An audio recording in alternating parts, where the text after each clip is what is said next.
Chairperson, land is used as a populist political weapon by the ANC, and this debate will be no different.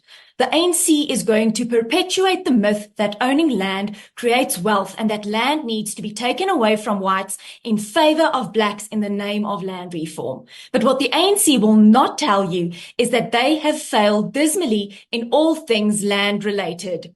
The figures are quite astounding. And on 1 October 2020, Minister Didiza admitted the following.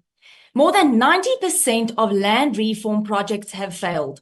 Only 6% of agricultural land procured by the state had been transferred to private ownership, and that almost 900 farms, which belong to the state and extend over some 700,000 hectares, are underused or not used at all. South Africa cannot allow arable fertile land to become unproductive because our population increases every year, and quite soon approximately 70% of our population will be urbanized and will need food on a daily basis. Food security is a cornerstone of stability, and the manner in which the ANC is dealing with agriculture is not contributing to our food security. But it gets worse. Even the ANC's own studies have found that they have failed black farmers. The high-level panel, under the guidance of former President Kgalema Motlanthe, had identified corruption, the channeling of resources to elites, and the lack of support to land reform beneficiaries as the main reasons for the failure of various land reform programs. As I cannot sum it up better than Ernst van Zyl, Head of Public Relations at AfriForum, during an oral presentation in 2023, allow me to quote him. Detailed surveys and the government's own reports clearly indicate that land reform is not only a failure, but not even a priority of the people at grassroots. The vast majority of people in South Africa regards the need for land reform as a very low priority.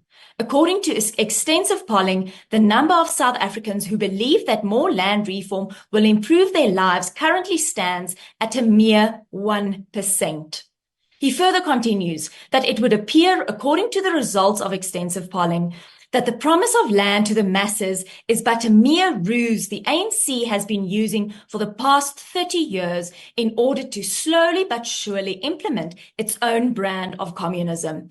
The ANC is setting the poverty-stricken citizens of South Africa up for failure by promising them land without providing them with the necessary skills to use the land they were given. It could further be stated that the ANC could only be doing this in order to swoop in on the chaos that they have created themselves and then declare themselves the heroes by stating that the only way to salvage the land reform disaster is by nationalizing the failed land, resulting in the state becoming the sole custodians of it. Very devious indeed. But let's move on to the controversial land claims. The 1998 land claims have yet to be settled. And let me be clear, land claims must be finalized as soon as possible because it creates uncertainty which hinders development in the agricultural sector. Furthermore, beneficiaries of both land claims and land reform projects must be in possession of title deeds of their land. This will stop the ANC from misusing land for their electioneering and contribute to private property rights. The government's involvement in these projects must also be kept to a minimum, and partnerships between emerging farmers and commercial farmers should rather be established. The ANC have failed the country and its farmers. On 29 May, we have the opportunity to vote them out. Let's rebuild South Africa and vote FF+. I thank you.